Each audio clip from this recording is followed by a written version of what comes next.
इस कहानी में क्या होता है कि मेरा दोस्त, जैसे आप जानते हैं डोगेश, तो मेरा दोस्त डोगेश एक बार जंगल में जा रहा होता है। ध्यान से सुनना, कहानी बहुत बढ़िया है, बहुत मजा आएगा। ठीक, तो मेरा जो फ्रेंड है डोगेश, क्या होता है, जंगल में जा रहा होता है और जंगल में जाते जाते इसको बहुत प्यास लगती है। क्या लगती है बेटा? इसको बहुत ज्यादा प्यास लगती है।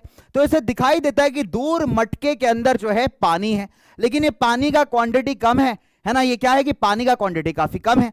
अब समस्या यह है कि डोगेश को एक आइडिया आता है। डोगेश को क्या आता है? एक आइडिया आता है कि क्यों ना अगर इस मटके में मैं पत्थर डाल दूं तो पानी क्या हो जाएगा? ऊपर आ जाएगा। ठीक है, तो भाई ये आइडिया को अप्लाई करता है, और जब ये आइडिया अप्लाई करता है तो ये पानी पी लेता है। ठीक है, पानी पी लेता है, इसकी प्यास बुझ जाती है, इसका जो नीड है वो सेटिस्फाई हो जाता है। तो हमने क्या देखा अभी तक कहानी में कि डोगेश जंगल में घूम रहा था, उसको प्यास लगी, दूर उसको एक मटका दिखा, मटके में पानी था लेकिन पानी काफी कम था। डोगेश को आइडिया आया कि अगर इसमें पत्थर डाल दूं पानी ऊपर आ जाएगा। पानी ऊपर आया, डोगेश ने पानी पिया और पानी पीने के बाद खुशी खुशी हुई हुई हुई करके वो चला गया। ठीक है, तो भैया डोगेश की कहानी यहां पे खत्म होती है। डोगेश की जो पानी की नीड थी वो सेटिस्फाई हो गई। ठीक है, तो डोगेश हुई हुई हुई हुई करके जो है अपना मस्त घर को चला गया। तो भाई ये थी कहानी हमारे द थर्स्टी डोगेश की। अब देखो इस कहानी से आपने क्या सीखा, दैट इज वेरी इंपॉर्टेंट। हमने हमेशा, जब क्लास एलकेजी में थे, क्लास 1 में थे, क्लास 2 में थे, हमने हमेशा मॉरल ऑफ द स्टोरी पढ़ा है ना, कि इस कहानी से हमने ये सीखा। तो थर्स्टी डोगेश की कहानी से आपने क्या सीखा? चलिए देखते हैं, व्हाट डू वी लर्न। तो हमने इससे क्या सीखा, चलिए समझते हैं बच्चे, व्हाट डू वी लर्न। ठीक है, so what do we learn, what do we learn, क्या सीखा हमने? हम एक एक चीज को, एक एक पॉइंट को नोट करते जाएंगे। ठीक है, एक एक पॉइंट को नोट करते जाएंगे कि भाई डोगेश की कहानी से हमने क्या सीखा।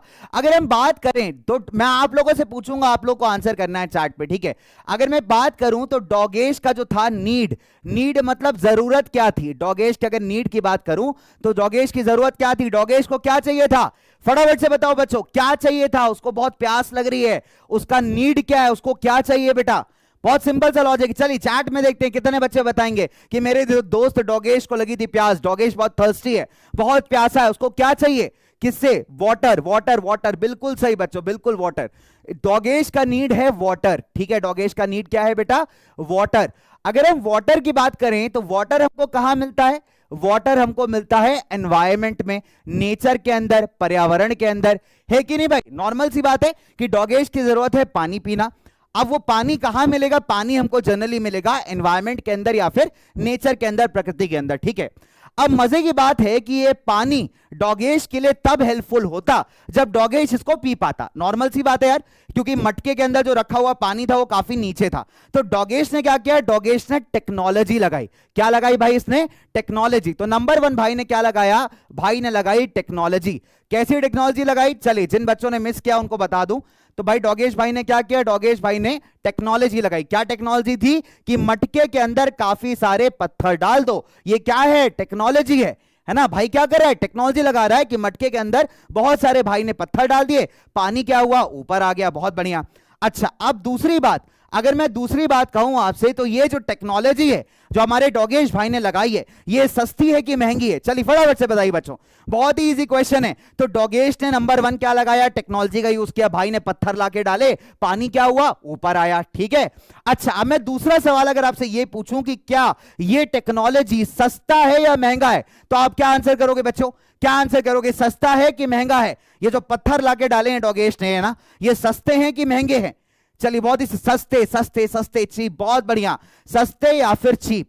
ठीक है, तो जब भी हम पैसे की बात करते हैं, मनी की बात करते हैं, किसी भी खर्चे की बात करते हैं, तो इसको एक और अच्छे टर्म से डिनोट कर सकते हैं। ठीक है, इकोनॉमिकली। इसको हम ऐसे लिख सकते हैं कि इकोनॉमिकली फीजिबल है। क्या है भाई? इकोनॉमिकली फीजिबल है। फीजिबल का मतलब होता है भाई अफोर्ड कर लेना। अफोर्ड मतलब आराम से अफोर्ड कर सकते हो, यानी कि आप उसको आराम से मंगा सकते हो। ठीक है, तो पॉसिबिलिटी है, पॉसिबल है, अफोर्डेबल है कि नहीं भाई? तो बहुत सिंपल सी बात है, इकोनॉमिकली बहुत फीजिबल मेथड है, इकोनॉमिकली बहुत ज्यादा सस्ता मेथड है। जो टेक्नोलॉजी डोगेश भाई ने लगाई, जो टेक्नोलॉजी डोगेश ने क्या किया? पत्थर वत्थर लाके डाले, वो काफी सस्ते हैं, काफी इजीली अवेलेबल हैं, काफी अफोर्डेबल हैं, काफी पॉसिबल है उस सामान को यूज करना। ठीक है, और तीसरा इंपॉर्टेंट बात, क्या ये समाज डोगेश को एक्सेप्ट करेगा? ये जो डोगेश ने काम किया है, पत्थर लाके डाला है पॉन्ड के अंदर, ये पॉट के अंदर, मटके के अंदर, तो क्या ये चीज समाज के लिए गुड है, समाज के लिए फाइन है, समाज को कोई इससे ऑब्जेक्शन नहीं है, कल्चरली पॉसिबल है? ठीक है, तो अगर इसका आंसर ढूंढने जाओगे तो बिल्कुल सिंपल सी बात है बेटा, किसी को कोई नुकसान नहीं है। अगर एक प्यासे आदमी की प्यास बुझ सकती है, एक थर्स्टी आदमी को पानी मिल सकता है, तो सोसाइटी को क्या दिक्कत होगी? सोसाइटी के लिए तो बहुत बढ़िया है, लोगों के लिए भी बढ़िया हो सकता है। डॉगेश के जाने के बाद कोई और इंसान वहां से गुजरे, उसको भी प्यास लगे, तो वो भी मटके में रखा पानी पी सकता है ना। तो हम ये भी लिख सकते हैं कि भाई जो डॉगेश ने किया वो कल्चरली एक्सेप्टेबल है। क्या है बेटा? वो कल्चरली एक्सेप्टेबल है ना। तो इस चीज को अपने को बहुत अच्छे से समझना है कि डॉगेश ने जो भी काम किया वो तीनों पैरामीटर्स पे बिल्कुल खरा उतरता है। यानी हमारे डॉगेश भैया के लिए ये जो पानी है, कहा जा सकता है कि ये एक रिसोर्स है। क्या है बेटा? एक रिसोर्स। हिंदी में कहें तो संसाधन और इंग्लिश में कहें तो रिसोर्स। जब कभी भी किसी चीज को आप कहते हो कि भैया ये चीज रिसोर्स है या फिर संसाधन है, तो उसको कहने के पीछे तीन लॉजिक होते हैं। पहली बात, पहला लॉजिक है कि कोई भी ऐसा सामान जो आपके एनवायरमेंट में प्रेजेंट है, कोई भी ऐसी चीज जो आपके पर्यावरण में प्रेजेंट है, एनवायरमेंट में प्रेजेंट है, नेचर में प्रेजेंट है, जिसके अंदर ये ताकत है, पोटेंशियल है कि आपके नीड्स को सेटिस्फाई कर पाए, ठीक है, आपकी जरूरतों को पूरा कर पाए। लेकिन उसके लिए तीन चीजें इंपॉर्टेंट है। नंबर वन, आपके पास टेक्नोलॉजी होनी चाहिए, है ना। आपके पास क्या होना चाहिए?